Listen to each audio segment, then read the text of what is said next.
Well, hello, everybody. Welcome to a brand new venture, brand new podcast my brother and I have come up with. So, this podcast is going to be called Two Brothers, One World.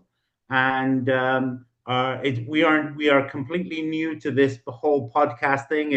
Podcasts seem to be the way to go these days. And, useful information, good information for people to think about, topics for people to talk about.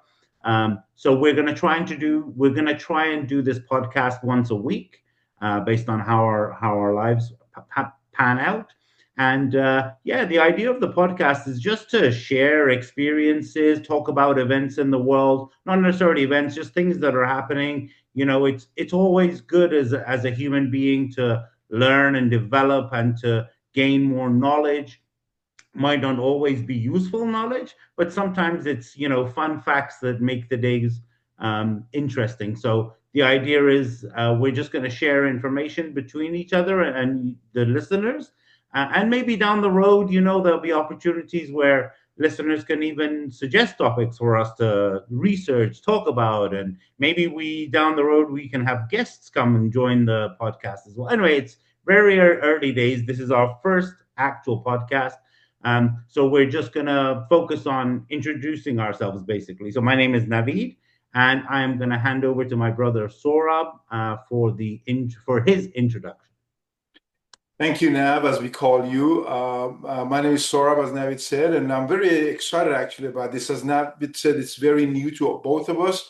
But the reason I'm really excited because this podcast, even though it says two brothers, one world, we both grew up in two very different worlds. Our worlds have been very different. And hopefully, as these podcasts continue, you'll get to know us a little bit more. But I'm just going to say a few words about me, where I started, what I did, and basically summarize more than 50 years of my life in a couple of minutes. I was born in Iran, grew up in a working class family, just like Navid, obviously. And Navid and I are apart about 15 years. So when I left at 17, Navid was only a couple of years old. And my goal was to go to a developing country, become a doctor, and practice medicine where it's most needed.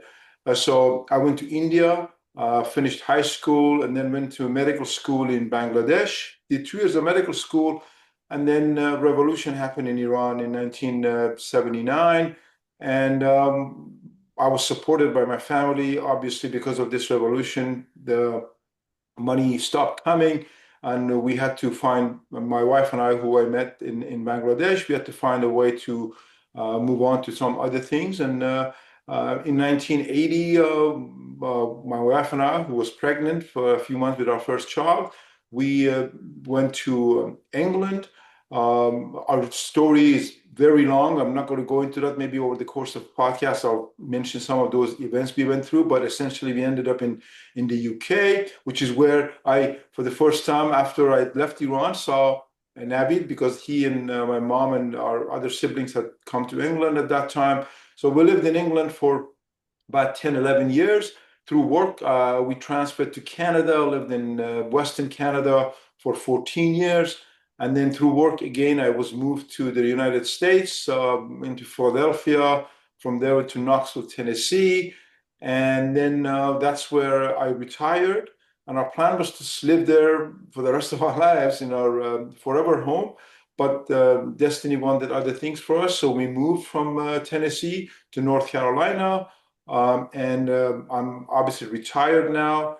I'm really looking forward to sharing some of my life story alongside with Navid. As I said, we are on two very different paths, and then we can share them with you. So with that, Navid, I'm going to pass it over to you. Thank you, Sorab. So it's really fun just listening to you actually share your past. It's just, it's highlighted for me how really different it's been. You at the age of 17 left home. I didn't leave home until I was in my 40s. So like right there is just one big difference. So anyway, yes, I was born in Iran 15 years after Sorab was. Unfortunately, I don't have a lot of memories of Iran because we moved to England. My parents moved to England when I was like 5 years old. So when I look back, my early memories of my childhood are all England.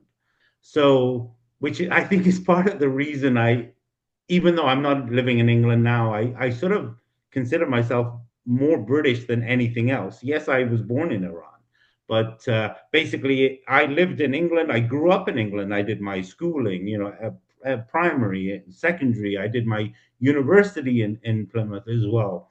I went through a bit of a rough patch when I was 17. Unfortunately, our father passed away when I was 17 in England. And that really was tough. That was really tough time. Um, all of a sudden being put in a position where I had to bring the money into the household because my father was the breadwinner, my mom was the housemaker, and all of a sudden I had to be in a position where I had to become the breadwinner and bring money into the house. So it was a tough time, but I think I learned a lot, but I sincerely missed having my dad around. At that age of 17, 18, you really look to your father as a pillar of information, support, guidance, however you want to describe it. Anyway, so I carried on living in England, working. Um, then around the age of 40, like I said, 39, I met someone, and she lived in Vancouver, Canada. And one thing led to another, and we ended up getting married. I really wanted her to move to England because, growing up in England, that was home for me. So I really wanted her to move to England. But because she had a daughter from a previous marriage, she really didn't want to take the daughter away from the dad. So I packed my suitcase and came to Canada. And that was 13 years ago. I moved to Canada. I live in Vancouver, a beautiful, beautiful part of Canada, probably the warmest part of Canada. Everybody always associates Canada with minus 50 degrees. And I've not seen that. In the 13 years that I've been here, I've probably seen minus 5 and 6 in my time.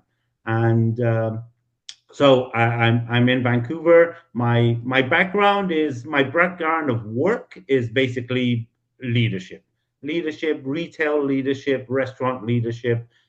That's the sort of field that I work at, and but yeah, that's about it. And here we are in Vancouver now. So we have me in Vancouver, Saurabh in North Carolina, two very, very different worlds that led to us.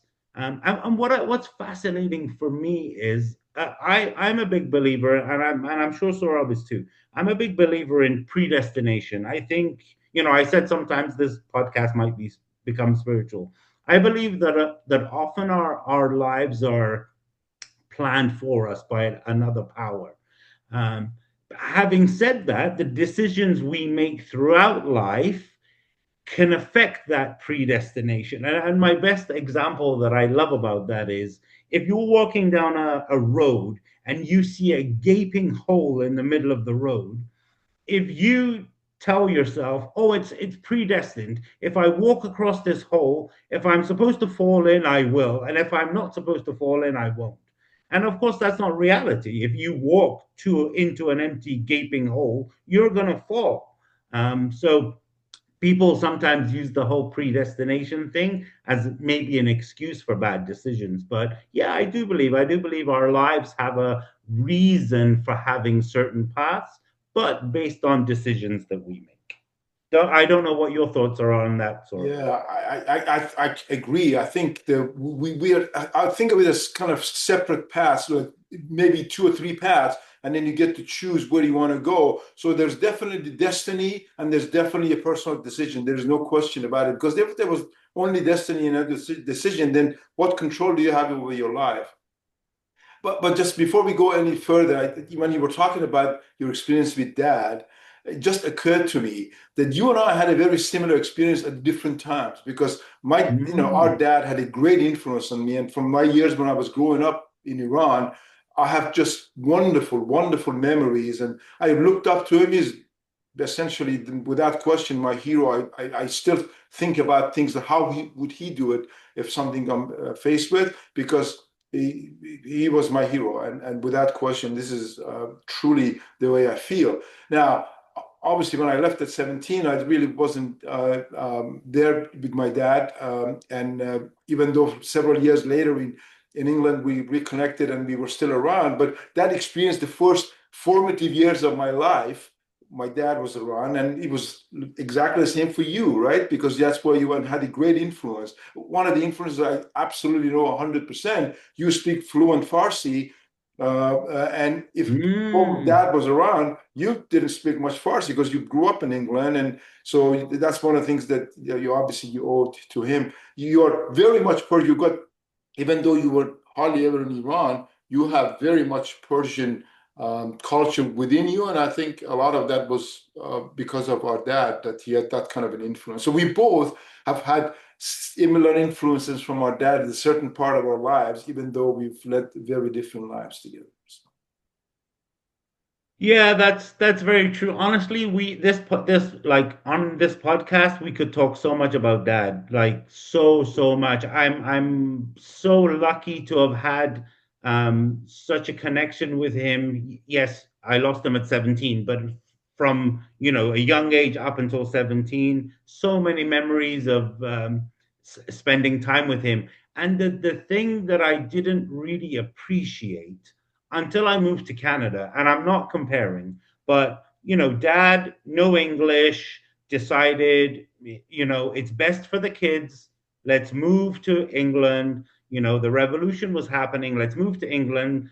Let's live there for a couple of years. Let the kids learn English, and then we'll move back to Iran. Now, of course, that never happened. It never ended. It's still going on to this day. The problems in Iran, but he made that choice. He made that choice to make life uncomfortable for him and mom for our benefit. And I genuinely didn't appreciate how tough it was until after all those years living in England myself, and then I moved to Canada and learning systems, learning the difference, how things are done differently. Now I didn't even have the language barrier to deal with. Just for me, just the simple fact of getting from A to B, and the fact that I just didn't know it and I had to research it before I could do that, was just unbelievable.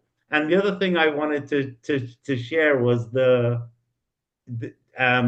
dad always wanted to know what's going on the news. So he would make me 10 o'clock news, ITV1, or ITV at the time. There was no ITV1. Now there is. He used to make me listen to the news and translate it for him. And I know you're absolutely right. That's exactly the reason why I can speak Farsi fluently. It's because of dad, and making sure that I didn't lose that. And you're absolutely right. Living in England, growing up in England, I definitely, the Iranian culture was definitely embedded into our house, and to this day that's not forgotten about at all. So Yeah, the point you made about the sacrifices mom and dad made, you can never overstate the discomfort that they caused in their lives to just to make sure that their kids have a good future. Now, my wife and I and our kids have moved from different countries, as I said at the beginning, so it's become a very natural and normal and easy thing. But even with that kind of experience, if I decided today to move from here to another country, I still will have some reluctance and there will be some challenges. But for them, the kind of challenges that they had to come to a country where they don't speak the language and they don't know the system, they don't know where to go, it is just incredible. And you can never overstate the importance of that sacrifice that they made. yeah, absolutely, I totally agree. And they weren't the only ones that, you think about all over the world. Think about how many parents sacrifice, make moves, or do whatever for their kids. So, but just the thought, like right now, if you told me, okay, you and the wife, off you go start living in Africa, like it would be like, whoa, like that's really tough. That's really tough to get your head around. So, So that's with the introduction, and there's plenty more that we can talk throughout our podcast if this thing yeah. continues. But hopefully, as Navid said, we are very new in this, so we don't even know how we're going to get feedback from our listeners. So hopefully, there'll be a way that we can figure it out. We can get the feedback, and then you can suggest topics that we can talk about. If you have any questions, maybe we'll dedicate part of it to questions. Maybe, perhaps, I don't know. But I'm generally genuinely excited about doing this because it's so new. I never ever thought of doing podcasts. To Navid's credit, he's the one who suggested it, and I'm really looking forward to seeing where this is going to go. If nothing else, we can chronicle our lives, and we'll have it recorded for our kids and grandkids, right? So I'm really excited about that, and we'll see how this goes. Fantastic. Yeah, me too. I'm super excited. I know we talked about keeping it to 15 minutes. I know it's our first one. How are we looking for? I I'm think we sure have we about can. time, so I think we've done a little introduction. Maybe we can just Oh, try cool. to wrap it up. I will stop talking and then let you wrap this up, and then we'll see you on the next podcast. Fantastic. Thank you guys for listening. Really appreciate it. And we'll talk to you on the next podcast. Take care. Be safe out there.